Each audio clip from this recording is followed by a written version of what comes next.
Okay, sorry for this interruption. अचानक computer बंद हो गया। Let start now. स्क्रीन दिख रही है? बताइए, is it visible on screen? Yes sir. Dissolution by कहाँ बंद हो गया था ये? हाँ, नोटिस। चलो, नोटिस तक हम लोगों ने किया था। अब आ जाता है जब कोर्ट इंटरवेंशन करता है आपके साथ। कोर्ट कहता है कि नहीं नहीं भाई, अब तो। और समझिए, कोर्ट इंटरवेंशन कैसे करेगा? मान लो आपकी पार्टनरशिप चल रही है, तो कोर्ट को क्या सपना आएगा कि आपकी पार्टनरशिप के साथ कुछ होने वाला है?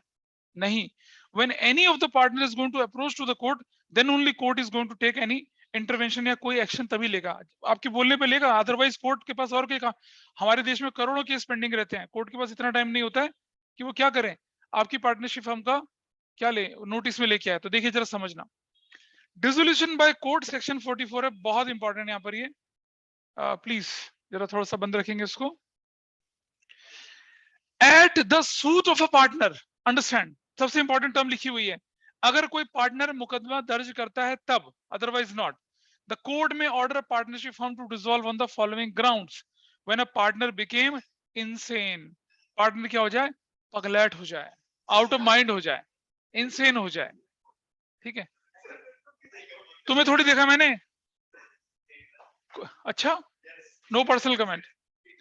अगर कोई पार्टनर क्या हो जाए? इनसेन। कहते हैं ना, are you insane, are you out of your mind, ऐसे शब्द बोलते हैं ना आप लोग। इनसेन अगर हो जाए तो कारण क्या होता है? अच्छा सुनो यार, एक पार्टनर इनसेन हुआ ना, बाकी तो नहीं है। लेकिन क्या होता है, जैसे एक पार्टनर हो गया, मान लो आउट ऑफ माइंड हो गया, बाकी के पार्टनर्स कहते हैं कि नहीं नहीं, अब ऐसा करते हैं कि हम फर्म को डिसॉल्व करते हैं। अब डिसोल्यूशन के लिए तो उस बंदे की भी कंसेंट चाहिए ना। अब वो तो इनसेन है, आउट ऑफ माइंड है, वो कैसे कंसेंट देगा? उसकी कंसेंट तो वैलिड होगी नहीं।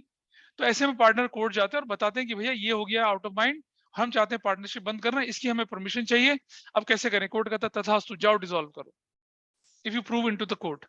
कब? जब आप कोर्ट जाएंगे तब। हवा में नहीं होगी बातें कि कोर्ट अचानक से आके बोलेगा ओ तुम्हारा एक पार्टनर इनसेन पगलेट हो गया, जाओ बंद करो इसको। ऐसा नहीं होगा।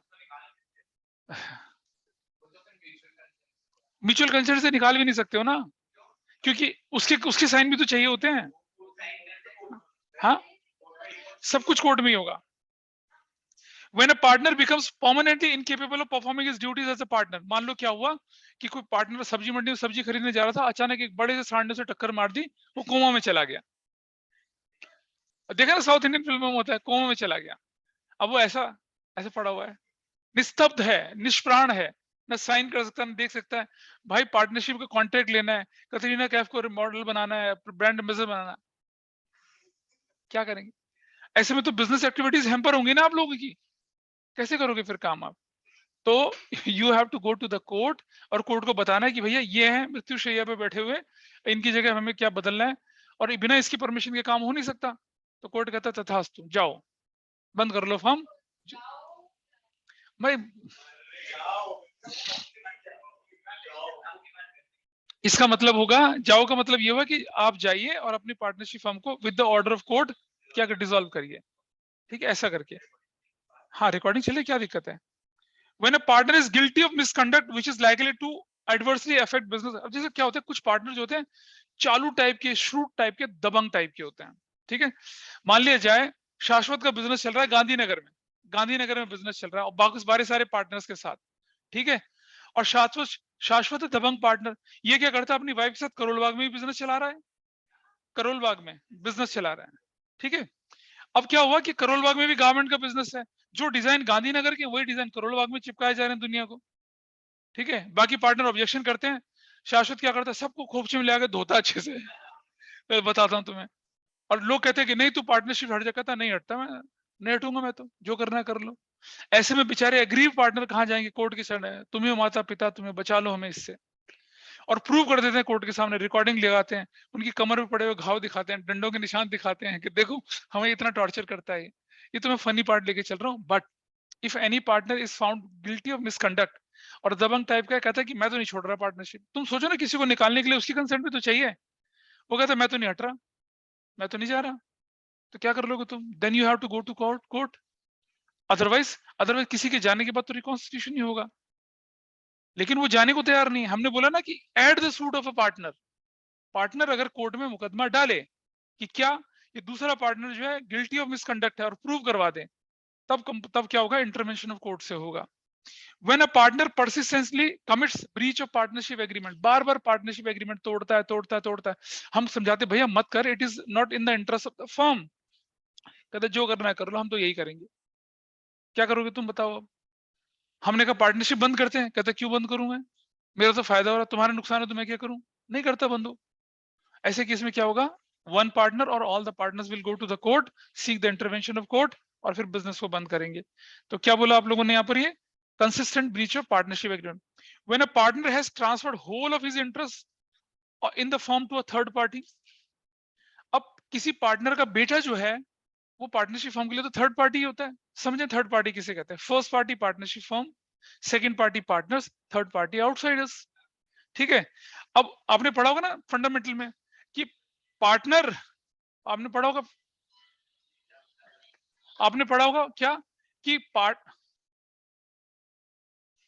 कोई पार्टनर जो है अगर वो रिटायर होता है, या कोई पार्टनर चाहे कि मेरा बेटा भी उस फर्म में पार्टनर बने, तो पॉसिबल नहीं है जब तक कि consent of all the partners is not there. ये बंदा क्या करता है, पार्टनर अपनी पार्टनरशिप फर्म में अपने कामकाज को छोड़ता है, अपने बेटे को वहां अपॉइंट कर देता है और जाके दूसरा बिजनेस शुरू करता है, कोई भी दूसरा बिजनेस शुरू कर देता है। बाकी पार्टनर कहते हैं देखो पार्टनर आप हो, आप यहाँ आके बैठो, कामकाज में हमारी हेल्प कराओ। कहते मेरे पास इतना टाइम नहीं है, ये मेरा बेटा ये देख लेगा। And you guys are not interested, आप पार्टनर है नहीं इंटरेस्टेड उसके बेटे को अपनी फर्म, उसने सारा का सारा इंटरेस्ट अपने बेटे के नाम पे ट्रांसफर कर दिया, कह रहे यही संभालेगा, मेरी गद्दी यही संभालेगा। वो तो पार्टनर है ही नहीं, पार्टनर तो पापा है। तो ऐसे में क्या होगा, फिर कॉन्फ्लिक्ट अराइज होंगे। बोलिए।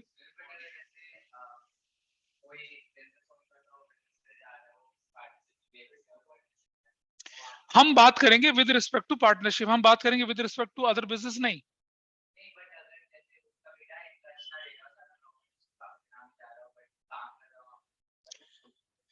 हमने बोला आपसे कि पार्टनरशिप फर्म में एक पार्टनर अपना सब कुछ अपने बेटे को सौंप देता है और अपना कोई काम करता है, घर में बैठ के बांसुरी बजाता है, मुझसे कोई मतलब नहीं है, कुछ भी कर ले वो। तो बाकी पार्टनर्स की कंसेंट से होना चाहिए ना, और बाकी पार्टनर की कंसेंट से भी कैसे होगा, पुराना एग्रीमेंट खत्म होगा फिर नया एग्रीमेंट बनेगा। बिना एग्रीमेंट के थोड़ी बैठा लोगे उसको अपनी फर्म के अंदर, भले ही वो किसी का बेटा, किसी पार्टनर का बेटा बेटी क्यों ना हो। प्रैक्टिकल लाइफ में क्या होता है कि अगर कोई पार्टनर नहीं आ रहा तो उसका बेटा बेटी आके संभाल लेते हैं, बट ऑन डॉक्यूमेंट ऐसा नहीं। बाकी पार्टनर कहते हैं हमें तो डॉक्यूमेंट में भी यही पार्टनर चाहिए। बेटा कहता मुझे थोड़ी बनना पार्टनर तुम्हारी फर्म का, तो कहते बेटा तू यहाँ आएगा नहीं, अब तेरे पापा ही आएंगे इधर। कॉन्फ्लिक्ट राइज हो गया, वो पार्टनर कहता है मेरा तो बेटा आएगा, मैं तो नहीं आऊंगा, और फिर कोर्ट में चला गया मामला। तो ऐसे में कोर्ट क्या करता है, डिसोल्यूशन बोलता है भैया खत्म करो इसको, नए सिरे से शुरू करो सब कुछ, ऐसा करके। When a business of a firm can not be carried accept at a loss. चार पार्टनर बहुत ही अमीर हैं, एक पार्टनर बेचारा मीडियोकर काइंड के फाइनेंशियल बैकग्राउंड का है, फर्म लॉस पे लॉस, लॉस पे लॉस, लॉस पे लॉस चल रहा है। वो पार्टनर जो मीडियोकर बैकग्राउंड का, उसको नुकसान हो रहा है, उसके पास और कोई सोर्स ऑफ इनकम नहीं है। वो कहता है भैया पार्टनरशिप बंद करो, डिसॉल्व करो बिजनेस को। बाकी कहते हैं क्या फर्क पड़ रहा है यार, हमारा तो कुछ चलते रहने दो। कहता भाई बंद करो इसको, वो नहीं मानते, जब तक बाकी पार्टनर नहीं चाहेंगे बिजनेस थोड़ी बंद होगा। तो क्या करेगा बेचारा, वो कोर्ट ही तो जाएगा और बताएगा, बैलेंस शीट दिखा के, स्टेटमेंट ऑफ प्रॉफिट लॉस दिखा के, 5 साल का प्रॉफिट लॉस ट्रेडिंग अकाउंट दिखा के, देखो 5 साल से लॉस हो रहा है, मैं कह रहा हूं मैं लॉस नहीं झेल सकता, ये कहते हैं कि चलने दो। होता नहीं, कुछ लोग क्या कहते हैं, जैसे मान लो एक पॉलिटिशियन है, उसके पास 50 से ज्यादा प्रॉपर्टी और किराया भी दे रखी है, अब 2-4 प्रॉपर्टी खाली भी पड़ी रहेंगी, क्या फर्क पड़ता है उसका। लेकिन एक व्यक्ति जिसकी एक ही दुकान है, वो खाली पड़ेगी, कितना फर्क पड़ेगा उसको। On any ground court regard dissolution just and equitable, कोई भी ग्राउंड जिसमें कोर्ट बोलता है क्या वो जस्ट एंड इक्विटेबल है, मतलब कोर्ट को लगता है कि भाई हाँ ये ठीक है और डिसोल्यूशन होना चाहिए, तो डिसोल्यूशन क्या होगा, होगा। अदरवाइज, तो हमने क्या पढ़ा, dissolution of firm, dissolution of partnership firm, दोनों में फर्क पड़ा। ठीक है, मतलब अगर मैं बोलूं तो क्या पढ़ा हम लोगों ने, इसको हटा देते हैं यहाँ से, दिख रहा है स्क्रीन पर शायद, dissolution of partnership and dissolution of firm. Dissolution of partnership का मतलब है रिकॉन्स्टिट्यूशन ऑफ पार्टनरशिप, और डिसोल्यूशन ऑफ फर्म का मतलब है dissolution of partnership firm, business बंद हो जाना वाला, ये बात की हम बात कर रहे हैं यहाँ पर। और आपने ये dissolution without intervention of court में क्या क्या आए थे आपके, dissolution by agreement, compulsory dissolution on happening of certain contingencies, and dissolution by notice, और डिसोल्यूशन बाय कोर्ट सेक्शन 44 चल रहा है। अब आ गया सबसे इंपॉर्टेंट पार्ट आपका, difference between dissolution of partnership and dissolution of firm. इसको जरा समझना बात को, इस पर 3 नंबर का क्वेश्चन आएगा, कभी मान लो आया तो, या 1 नंबर का भी आ सकता है। जब भी आपके पास क्वेश्चन डिफरेंस का है बिजनेस स्टडीज अकाउंटेंसी में, डिफरेंस को बेसिस ऑफ डिफरेंस के साथ जरूर लिखना। Even if basis of difference is given in the question, कि differentiate between partnership and differentiate between dissolution of partnership, dissolution of firm on the basis of termination of business. तो पहले termination of business, फिर dissolution of partnership, फिर dissolution of firm, ऐसा करके चलना है. ये बताइए मुझे, business terminate कब होता है? Dissolution of partnership में या dissolution of firm में? Dissolution of firm में business बंद होता है, partnership में बंद नहीं होता. That is first point. Account कब settle होते हैं? Liability को कब पे किया जाता है? Assets कब बेची जाती हैं? बताइए. डिसोल्यूशन ऑफ किसमें अच्छा देखो, डिसोल्यूशन ऑफ पार्टनरशिप में यानी रिकॉन्स्टिट्यूशन ऑफ पार्टनरशिप में क्या होगा? एसेट्स रिवैल्यू होंगे, लायबिलिटी रीअसेस होंगे और नई बैलेंस शीट बनेगी ना.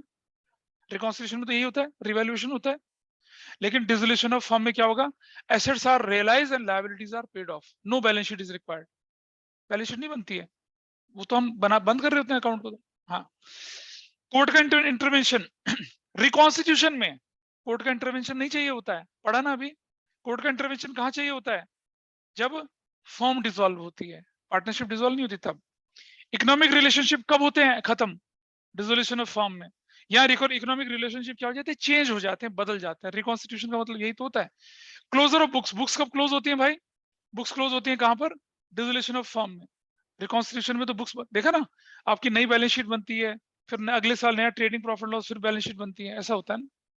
ठीक है. और effect, dissolution of partnership may or may not involve dissolution of the firm, but dissolution of firm essentially means dissolution of partnership. ये डिफरेंस जो आपके एग्जाम के लिए बहुत बहुत इंपॉर्टेंट है. तो कौन सा सेक्शन था भाई? ये ऊपर तक अब आ गया. अब आपके पास आता है सेक्शन 48, सेटलमेंट ऑफ अकाउंट्स. इस पर भी 1 नंबर का क्वेश्चन बनता है, बहुत बढ़िया वाला. ठीक है, देख लेते हैं इसको भी. सेटलमेंट ऑफ अकाउंट्स, ये सब थियोरेटिकल चीजें हैं. फिर बच्चे पूछते हैं ना, क्या सर थोड़ी कहां से पढ़ें? हम बोलते हैं थोड़ी पढ़ लिया करो. ये सब वही थ्योरी है. हर चैप्टर की थ्योरी आपको समझाई थी अच्छे से. What I'll do, I'll try to develop a booklet of theory of all the chapters. I am working on that. ठीक है, पर पता चला कि वो छाप के और फिर बेच डाली सबने. It is for internal circulation for all of you only. नहीं, अरे एक बच्चे ने किया था. कहाँ पे? क्लास के बाद बताऊंगा, आ गया. अब समझिए, सेटलमेंट ऑफ अकाउंट का मतलब क्या है कि आपके ऊपर जितने भी ऑब्लिगेशंस हैं पेमेंट के, चाहे वो लोन है, चाहे क्रेडिटर, कुछ भी वीपी वगैरह कुछ भी, उसको आप कैसे पे करेंगे, किस तरह से. What should be the priority to pay whom? क्या हम पहले सीधा पार्टनर्स को बोलेंगे ये लो पार्टनर अपना पैसा लो, जाओ ऐश करो, फर्म बंद हो गए? नहीं. सबसे पहले आप क्या करते हैं? आउटसाइडर्स जो होते हैं, थर्ड पार्टी होते हैं, उनका हिसाब किताब चुकाते हैं.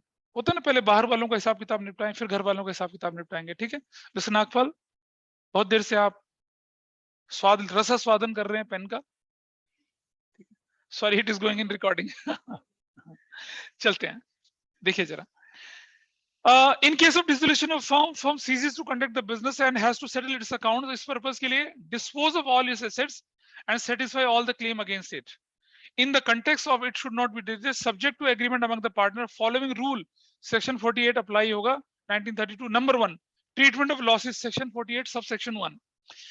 जितने भी लॉसेस होते हैं इंक्लूडिंग डेफिशिएंसी ऑफ कैपिटल, मतलब किसी पार्टनर की डेफिशिएंसी अगर रह जाते वो भी, सबसे पहले आप क्या करेंगे? प्रॉफिट में से पैसा पे करेंगे. फिर आप पार्टनर्स की कैपिटल को यूज करेंगे, और अगर मान लो फिर भी कुछ बच गया तो क्या करेंगे? पार्टनर से पैसे की रिकवरी कराएंगे, क्योंकि पार्टनर की होती है क्या? Unlimited liability. मान लो आपके पास प्रॉफिट था सिर्फ 5 करोड़ का और आपकी लायबिलिटीज थी कितने की? 20 करोड़ की. तो पहले प्रॉफिट लग जाएगा, फिर पार्टनर की जो कैपिटल है उसे भी इस्तेमाल कर लेंगे, और फिर भी अगर कुछ बच गया तो रिजर्व तो बेटा ऑलरेडी कूल हो चुके हैं.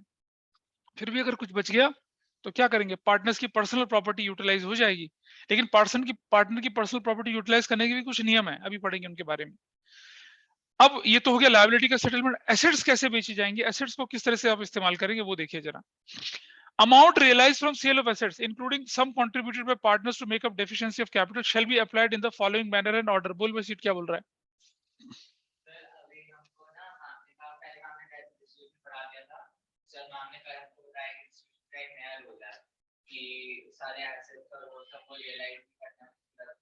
हाँ, वो रूल जो है ना, वो तुम अभी जो मैंने इससे तुम्हें प्रिंट नहीं दिया, उसका जो डॉक्यूमेंट तुम्हें भेजा है उसका प्रिंट नहीं दिया है.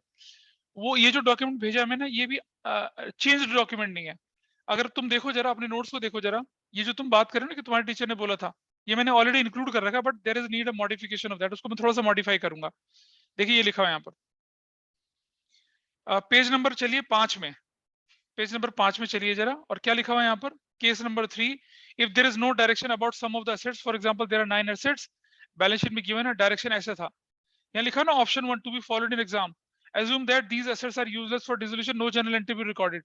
ये वाला रूल बदल गया, अब क्या हो चुका है, ये वाला रूल बदल गया है, ठीक है। अब क्या बोला तुम्हारे टीचर ने, बता जरा। हाँ, उसको मत देखना, वैसे बता। कोई बात नहीं, let him find out.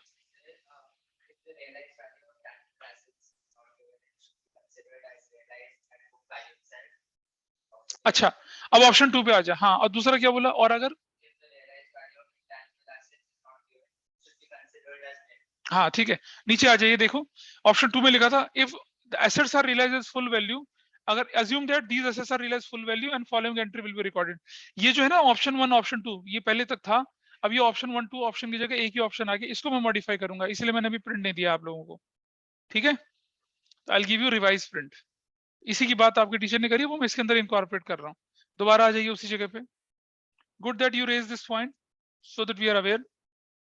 Assets, सबसे पहले क्या करेंगे, जितने भी थर्ड पार्टी के डेट्स हैं, जैसे मान लो पार्टनर ए है, पार्टनर बी है, पार्टनर सी है, पार्टनर बी की वाइफ का लोन है, अब बताइए क्या करेंगे वाइफ के लोन का, वाइफ का लोन क्या होगा, थर्ड पार्टी लोन होगा ना, तो पार्टनर की कैपिटल देने से पहले हम उसकी वाइफ का लोन वापस करेंगे ना। तो देखिए, in paying debts of the firm towards the third party, पहली प्रायोरिटी ये, in paying each partner proportionately, जो भी उसने फर्म को लोन दे रखा, अब पहले तो हमने क्या किया, वाइफ का लोन, फिर पार्टनर बी ने भी फर्म को लोन दे रखा है, फिर उसके लोन को पे करेंगे, और उसके बाद कुछ भी बच गया तो उनकी कैपिटल वापस करेंगे, और फिर भी कुछ बच गया तो पार्टनर्स के बीच में प्रॉफिट शेयरिंग रेशियो में बांट दिया जाएगा। क्लियर है, मतलब जितना भी आपके पास अवेलेबल है पैसा, सबसे पहले क्या करेंगे आप, आउटसाइडर्स की लायबिलिटी पे करेंगे, उसके बाद क्या करेंगे आप, पार्टनर्स के लोन वापस करेंगे, उसके बाद क्या करेंगे, पार्टनर का कैपिटल का बैलेंस है उनको दे देंगे, ले जाओ भाई अपने अपना कैपिटल, फिर भी अगर बच जाता है तो क्या करेंगे आप, प्रॉफिट के रूप में उसे बांट देंगे, वो क्या कहलाएगा, रियलाइजेशन का प्रॉफिट कहलाएगा। रिवैल्यूएशन नहीं बनाते हैं आप, कौन सा अकाउंट बनाते हैं यहाँ, रियलाइजेशन अकाउंट बनाते हैं। आगे चलते हैं थोड़ा सा, 10 ये पैराग्राफ आप पढ़ लेंगे, इसमें कोई दिक्कत नहीं, ये एग्जांपल है नीचे आपके सामने, प्रैक्टिकल एग्जांपल है, इसको करने के बाद मैं वाइंड अप कर दूंगा। एबीसी पार्टनर से उनका प्रॉफिट इक्वली बढ़ता था, दे डिसॉल्व, डिसोल्यूशन के टाइम पे उनकी कैपिटल 50 40 30 थी, क्रेडिट 25, बी की वाइफ का लोन और ए का लोन भी था, और एसेट्स की वैल्यू कितनी थी, 210।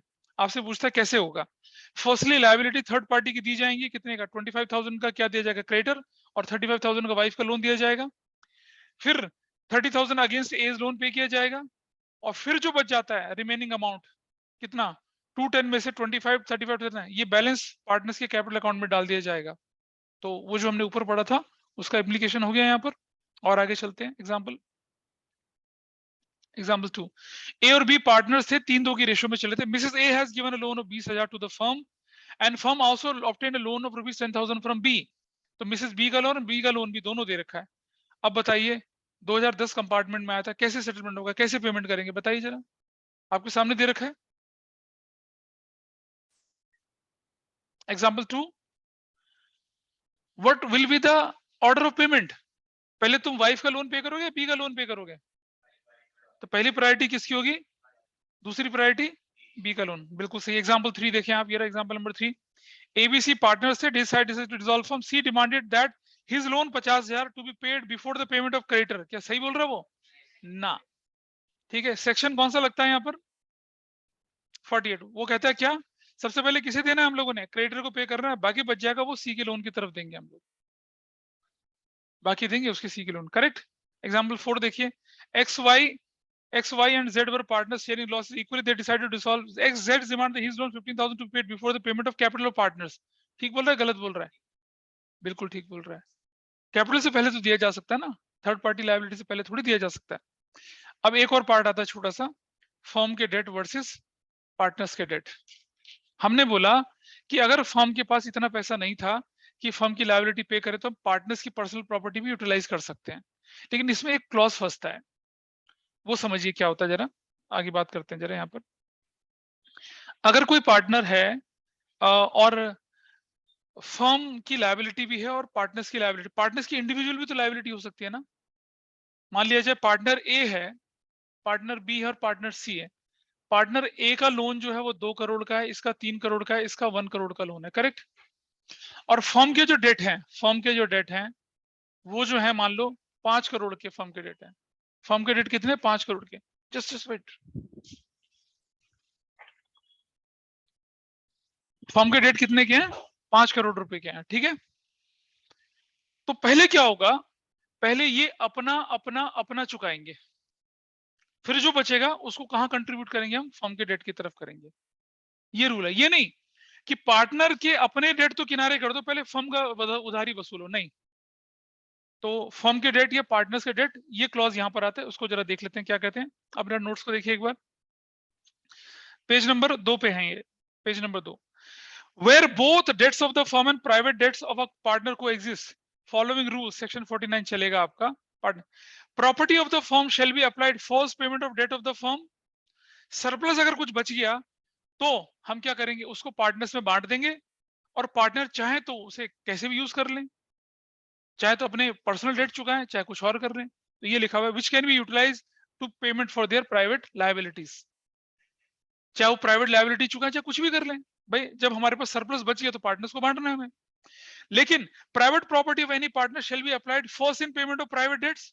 और अगर फिर भी कुछ बच गया तब हम उसे यूटिलाइज कर सकते हैं पेमेंट ऑफ फर्म डेट्स, ठीक है।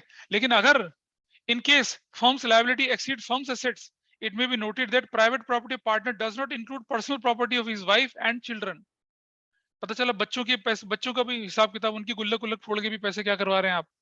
लगा नहीं, जो पार्टनर के नाम होगा वही यूज होगा। पता चला पार्टनर के पास एक प्लॉट था जिसने बीवी के नाम पे खरीद लिया, बेटे के नाम पे खरीद लिया, वो नहीं बिकेगा। पार्टनर इंडिविजुअल होता है ना, सेपरेट एंटिटी, उसका इस्तेमाल होगा, ठीक है जी। And if the assets of the firm are not adequate to pay off the firm's liabilities, partner have to contribute their own net private assets minus private liabilities. वही ना, पहले अपनी लायबिलिटी चुकाओगे, फिर जो बचेगा उससे आप फर्म की लायबिलिटी पे करोगे, ठीक है। और एक छोटा सा पॉइंट और है जो आप ग्रेजुएशन में पढ़ते हैं। सोचो कि अगर कोई पार्टनर, जैसे मान लो ए बी सी 3 पार्टनर थे, ए और बी ने तो क्या कर दिया, अपना कंट्रीब्यूशन दे दिया फर्म की लायबिलिटी चुकाने के लिए। सी जो था वो अपना ही नहीं चुका पा रहा पहले पैसा, और फिर फर्म की लायबिलिटी उसके ऊपर आ गई, मतलब एक तरह से वो इंसॉल्वेंट हो गया। तो ये होता है dissolution in case of insolvency of a partner, जो आपके सिलेबस का पार्ट नहीं है। क्या है? सिलेबस का पार्ट नहीं है। लेकिन जब आप सीनियर क्लासेस में जाते हो तो उस पर क्वेश्चन पूछा जाता है, और एनसीईआरटी में ये दे रखा है छोटा सा कंटेक्स्ट, इसलिए पढ़ लेना चाहिए। In the context of settlement of account among the partners. और इस पर क्या लगता है, इस पर एक कानून, एक लॉ है, एक लॉ का एक वर्डिक्ट है, गार्नर वर्सेस मुरे का रूल कहते हैं इसको। ये आप ग्रेजुएशन में पढ़ेंगे। Dissolution in case of insolvency of partner आपके सिलेबस में नहीं है, लेकिन एक रेफरेंस के लिए मैं पढ़ा रहा हूँ। When a partner is unable to contribute toward deficiency of his capital, the account finally showing debit balance and he has said to be insolvent, and the sum not recoverable is treated as a capital loss for the firm। मतलब अगर मान लो partner अपने पैसे को नहीं चुका पा रहा, और जो फर्म की लायबिलिटी उसकी तरफ आई है उसको भी नहीं चुका पा रहा, तो इंसॉल्वेंट है। तो जो भी पैसा उस बंदे, जैसे मान लो फर्म का लॉस था मान लो 6 करोड़ रुपए का, 2-2 करोड़ सभी के हिस्से पे आ गया। पार्टनर ए और पार्टनर बी ने तो 2-2 करोड़ चुका दिया। अब पार्टनर सी की बारी 2 करोड़, वो तो अपने आप इंसॉल्वेंट बैठ गया। तो वो जो 2 करोड़ पार्टनर सी का था वो फर्म के लिए क्या कहलाएगा? कैपिटल लॉस कहलाएगा। और वो कैपिटल लॉस किसको झेलना पड़ेगा बताओ? कौन? ए और रिमेनिंग आगे पढ़ते हैं। In the absence of any agreement to the contrary, such a capital loss is to be borne by remaining partner, solvent partners, in accordance with the principle laid down in Garner versus Murray के case में, which states that solvent partner have to bear such losses in the ratio of their capital as on the date of dissolution, not in the profit sharing ratio in their capital। इसे Garner versus मुरे का rule कहते हैं कि अगर कोई partner insolvent हो जाए और उसको पैसा पे करना पड़ जाए, तो वो पैसा जो होगा, उसका जो लॉस होता है उसकी तरफ वाला, वो कौन भरेगा? रिमेनिंग पार्टनर्स भरेंगे। किस रेशियो में भरेंगे? प्रॉफिट शेयरिंग रेशियो में नहीं, in the ratio of capital में भरेंगे। लेकिन लिखा ना, accounting treatment of dissolution of partnership account insolvency is not in the CBSE syllabus CBSE में ये नहीं है। और मेरे प्यारों, एक छोटा सा पार्ट और रह गया, उसको भी देख लेते हैं। फर्म का डेट और private debt, then I will wind up. ना सर, फर्म का डेट का मतलब होता है debt owed by the firm to outsiders, bank loan, creditor, BP वगैरह। प्राइवेट डेट का मतलब है debt owed by partner in his personal capacity. Liability, all the partners are jointly and severally liable to firm का debt, लेकिन concern partner personally liable for और personal debt. Application of firm, firm की property पहले कहां जाएगी? Firm के date को चुकाने में लगेगी। पार्टनर की प्रॉपर्टी पहले कहां लगेगी? पार्टनर के डेट, और फिर अगर कुछ होगा तो क्या डिफिशियंसी होगी तो फर्म की। Application of private property, excess of partner's personal property over his personal debt can be utilised to pay firm's debts, and excess of private property of partner is applied first to pay private debt of partners then towards firm's debt। तो ये भी कई बार difference आ जाता है एक number का, firm के date और प्राइवेट डेट में डिफरेंस। और कौन सा सेक्शन लगता है भाई इस पे बताइए जरा? सेक्शन 49 लगता है। ठीक है, तो इस तरह से हमने क्या किया, डिसोल्यूशन के सारे थ्योरेटिकल एस्पेक्ट्स को कवर अप किया, और इससे one marker MCQ match the following कुछ भी आ सकता है, and you are well versed with that now. अगली क्लास से will start the practical portion. ठीक, चलिए, तो that's all for today. I think we'll wind up the class now।